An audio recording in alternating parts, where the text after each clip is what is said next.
Haryana public service commission से जुड़े सभी एस्पिरेंट को दिशा क्लासेज की तरफ से हमारा नमस्कार। तो एडीए को जो 2 अगस्त तक चैलेंज किया जा रहा है उसके जो क्वेश्चंस को उसको लेके और एक छोटे से अदर इशू को लेके मैंने वीडियो बनाया है। बेसिकली आप जो मुझे व्हाट्सएप ग्रुप में ऐड होने के लिए डिटेल भेज रहे हैं उसमें आप अपना नेम, एड्रेस एंड सब्जेक्ट तो जरूर लिख रहे हैं, लेकिन ना अभी तक क्योंकि एचपीएससी ने सब्जेक्ट को साथ रख रखा है एचसीएस एग्जाम के लिए, तो मुझे समझ में नहीं आता कई बार कि बच्चे को एचसीएस 2023 के ग्रुप में ऐड करना है या असिस्टेंट प्रोफेसर में। तो प्लीज आप जब अपनी डिटेल भेजें तो साथ में ग्रुप का नाम जरूर मेंशन कर दें भाई आपको किस ग्रुप में ऐड करना है।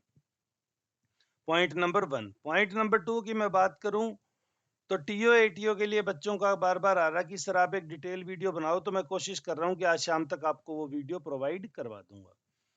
Question number 3, master question paper ADA का आपको पता है आ चुका है। अगर आपके पास ये नहीं है तो आप हमारे टेलीग्राम चैनल से इसे डाउनलोड कर सकते हैं। इसी तरह असिस्टेंट डिस्ट्रिक्ट अटॉर्नी इन प्रोसिक्यूशन डिपार्टमेंट की ऑफिशियल आंसर की भी आ गई है, तो अगर आप वो भी उपलब्ध नहीं करवा पा रहे हैं क्योंकि वहां आप देखेंगे सिर्फ रोल नंबर जारी करने वाले बच्चों को ये मिल रही है, तो आप हमारे टेलीग्राम चैनल से भी इसे प्राप्त कर सकते हैं। 2 अगस्त तक आपको चैलेंज करना है। उसके बाद में अब अगली बात आती है जो महत्वपूर्ण बात है। बच्चे जो पूछ रहे हैं कि सर इसकी रिवाइज्ड आंसर की कब तक आएगी, तो देखिए रिवाइज्ड आंसर की रिलीज्ड और नोट, मैंने ये सवाल रखा है तो इसका जवाब होता है सामान्य परिस्थितियों में जारी नहीं की जाती। ये जारी की जाती है माननीय न्यायालय के हस्तक्षेप के द्वारा, क्योंकि एचसीएस का आपने देखा 2022 का जो अभी एग्जाम हुआ था उसके अंदर रिवाइज आंसर की जिसमें 3 क्वेश्चन डिलीट करने की बात चली, वो कौन से डिलीट हुए उसको लेके कोई जानकारी नहीं दी गई। एचसीएस 2021 में तो फिर भी थोड़ी बहुत जानकारी दी थी भाई इन इन सवालों को डिलीट किया है। एचसीएस 22 में अब वो भी बंद कर दिया, क्योंकि एचपीएससी अपना ज्यादातर काम है वो अब बच्चों के ऊपर खुद के ऊपर छोड़ रही है कि आप वो काम को किस तरीके से करें। क्योंकि जब आप प्रीवियस क्वेश्चन पेपर सेक्शन में जाते हैं तो आप देखेंगे 2021 के 2 आपको जीके और सी सेट के पेपर मिलेंगे। अभी 12 अगस्त एंड 13 अगस्त को एचसीएस का मेंस का एग्जाम है और एचपीएससी की वेबसाइट पे जो लास्ट ईयर के एचसीएस 2021 की मुख्य परीक्षा है उसके कोई मेंस के पेपर आपको नहीं मिलेंगे।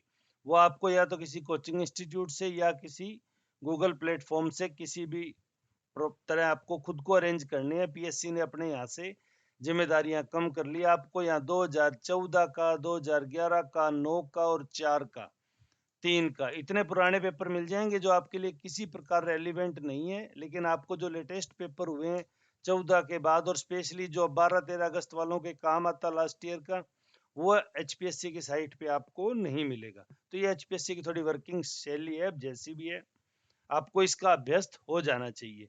क्योंकि एचपीए मुझे जहां तक, मैं मेरा व्यक्तिगत नजरिया बता रहा हूँ, हो सकता है मैं इस बात में गलत भी साबित हूँ, ऑब्जेक्टिव पैटर्न लागू किया गया था क्रेडिबिलिटी बढ़ाने के लिए, क्योंकि ऑब्जेक्टिव में पार्शियलिटी होने की संभावना कम है। अगर आप राइट ऑप्शन चूज करते हैं तो आप सेलेक्ट हो जाते हैं, अगर आप राइट ऑप्शन चूज नहीं करते तो आपका गलत हो जाता है। तो उसको अब एचपीएससी देखिए दिनों दिन डिस्क्रिप्टिव मोड में जा रही है और डिस्क्रिप्टिव मोड में जाते ही ऑब्जेक्टिव की क्रेडिबिलिटी अपने आप कम हो जाती है। तो मेरा मानना, आप लोगों को मेरी तरफ से एक सुझाव है ये कि अगर आप भविष्य में भी एचपीएससी की तैयारी कर रहे हैं तो स्पेशली उन बच्चों के लिए जो अपना मीडियम हिंदी आज तक लेके चले हैं, चाहे डिफरेंट कोर्सेज में किसी भी रूप में, वो प्लीज अपना मीडियम इंग्लिश कर लीजिए, क्योंकि आपके पास परीक्षाओं को खोने के इतने मौके नहीं होंगे जितने यहाँ एक्सपेरिमेंट हो जाएंगे।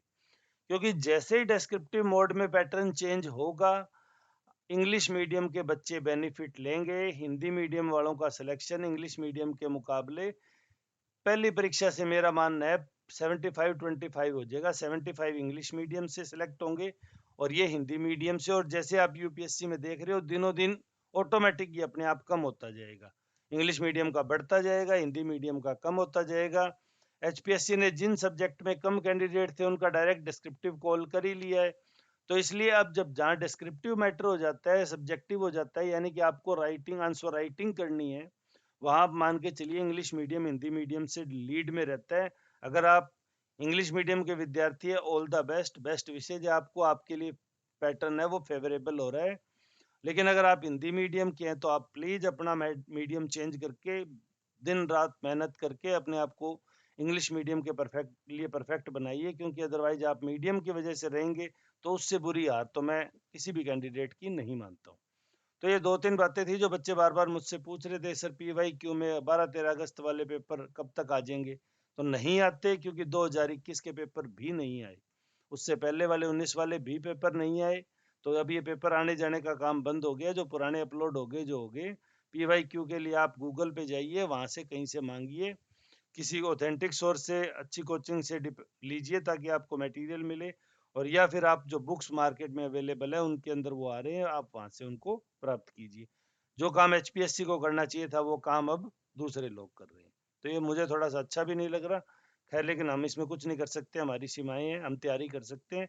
आप तैयारी कीजिए, लेकिन आप अपने को इंग्लिश मीडियम के लिए डालना शुरू कर दीजिए अगर आप ग्रुप ए और बी के एग्जाम की तैयारी कर रहे हैं, क्योंकि दिनों दिन ये आपको परेशान करेगा।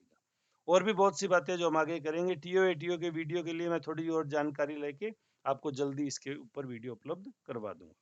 वीडियो में अंत तक जुड़े रहने के लिए धन्यवाद। आपका दिन शुभ।